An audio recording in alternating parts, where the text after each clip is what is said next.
कि जो सब कर रहे हैं वो नहीं करना है, तो अलग क्या करूं, अलग क्या होना चाहिए, उसके लिए ट्रेनिंग की ज़रूरत थी।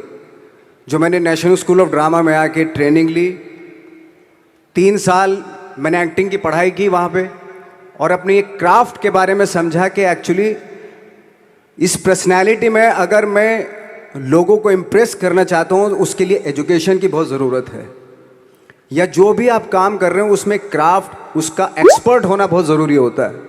ऐसे ही हवा में नहीं कि जैसे पहले होता था, अरे यार तो बहुत खूबसूरत दिखता है, फिल्मों में जाके काम करना शुरू कर दे, ऐसा नहीं।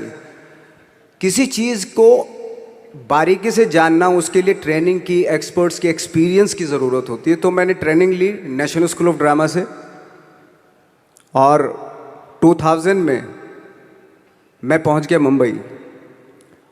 मुंबई पहुंचने के बाद जब हम किसी ऑफिस में जाते थे, आई थिंक उससे पहले चलन नहीं था बिल्कुल भी, हम लोग गए, जैसे मैंने बताया कि ऑफिस में खड़े हो के, भाई हम एक्टर हैं, काम दोगे क्या? तो बोले पहले हुलिया तो देख अपना तू।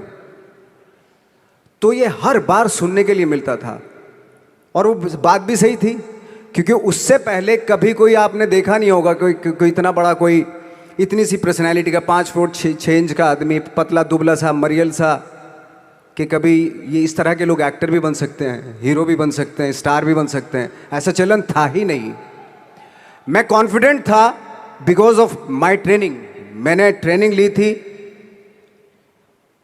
और अपनी क्राफ्ट के बारे में बहुत अच्छे से जानता था मैं, और उस चीज़ का सिर्फ कॉन्फिडेंस था मुझे कि आज नहीं तो कल, कल नहीं तो परसों, या 10 साल या 20 साल या 30 साल के बाद नंबर ज़रूर आएगा मेरा।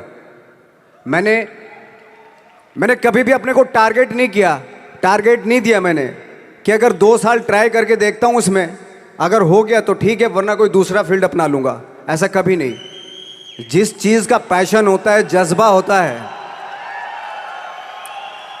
अगर आप दिल से चाह लो ना, तो पूरी दुनिया झुक जाती है उसके ऊपर। उसको पूरा करने के लिए पूरी कायनात एक हो जाती है कि इस आदमी की जिद के लिए, इस आदमी की जिद के आगे झुकना पड़ेगा, और पूरी दुनिया झुकती है आपकी जिद के आगे। लेकिन आपको जिद्दी होना पड़ता है, आपको बहुत सारे सेक्रीफाइस भी करने पड़ते हैं, क्योंकि ये आपने चाहा है। परीक्षा देनी पड़ती है आपको, जितना बड़ा इम्तहान होगा उतनी बड़ी परीक्षा भी देनी पड़ेगी। आसान काम नहीं है। छोटे छोटे टारगेट बनाएंगे तो छोटों में निपटारा हो जाएगा। हमेशा अपने आप को टारगेट बढ़ा दो।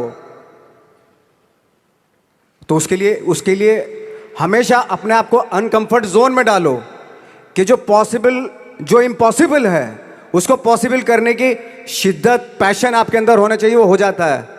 आज जो दुनिया में इतने सारे एक्सपेरिमेंट हुए हैं, ये सिर्फ इसी बिना पे हुए हैं, पागलपन के जरिए ही हुए हैं ये सारे एक्सपेरिमेंट।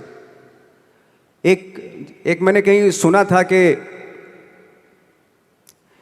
जब आप एक्सपेरिमेंट करते हैं तो फेलियर भी होते हैं, कई बार फेलियर होते हैं। कोई एक एक्सपेरिमेंट करने के लिए, कोई एक चीज़ करने के लिए बहुत बार हमने भी झेला है, बहुत बार फेलियर हुए हम लोग। लेकिन एटलीस्ट हमें इतने सारे फेलियर होने से इतने तरीके पता चले कि इन तरीकों से सक्सेस नहीं मिल सकती।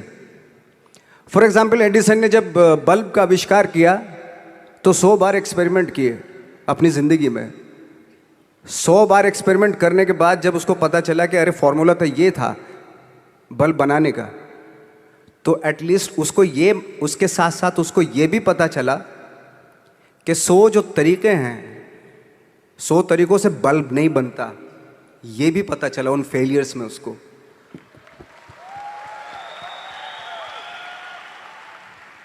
जब हम लोग मुंबई आए तो हमें मालूम था हमारे पास पर्सनैलिटी नहीं है, हमारे पास बैक नहीं है, या हमारे फादर, दादा, परदादा तो फिल्म इंडस्ट्री में है नहीं, हम ही हैं।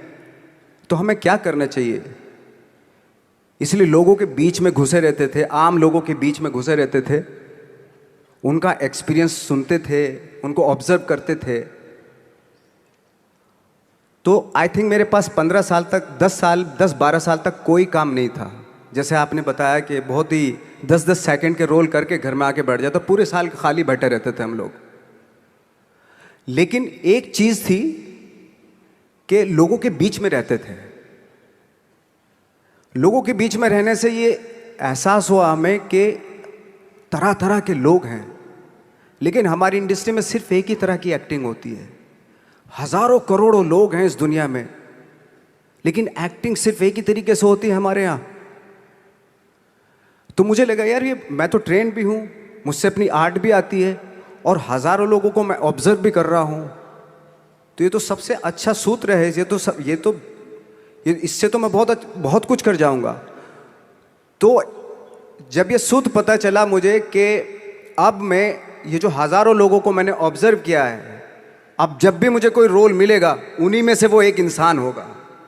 उसी में वो ठाकरे, बाला साहब ठाकरे होंगे, उसी में मंटो होगा, उसी में गणेश गायतोंडे होगा, उसी में फैजल खान होगा, उसी में माजूमदार साहब होंगे। तो इस तरह के ये कब हुआ? जब हमने लोगों को ऑब्जर्व करना शुरू किया, लोगों के बीच में रहे।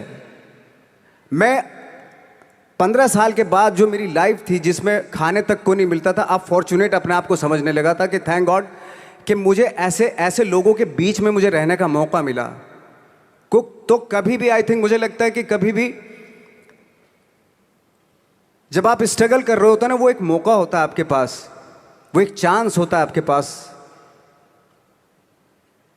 कि कैसे उसमें आप अपना ऑब्जर्वेशन, एक्सपीरियंस, जब आपको काम मिलेगा वो उसमें लगाएंगे आप। तो मेरी लाइफ बहुत ही, आज जब मैं सोचता हूँ कि यार ये तो बहुत ही अच्छा हुआ था जो 15, 10, 12 साल मैंने बिना काम के गुजारे, जो लोगों के बीच में रहा था, मैं आज वो काम आ रहा है मेरे। जहाँ ज़रा सा कोई कैरेक्टर मिलता है तो आदमी इसलिए कनेक्ट करता है उनसे कि उनको लगता है कि यार ये तो मेरे पड़ोस का ही, आसपास का ही ये बंदा है। मैंने देखे हैं इस तरह के लोग। आई थिंक यही हमारी सबसे बड़ी जीत है एज एन एक्टर।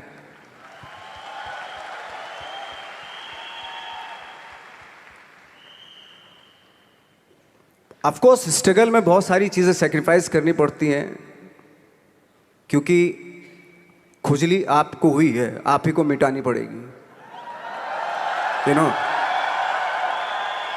आप जो आप हैं वो आपने बनना चाहा था, और अगर डिसअपॉइंटमेंट आ रहे हैं तो आप तो कंप्लेन भी नहीं कर सकते, क्योंकि आप ही ने चाहा था ये बनना।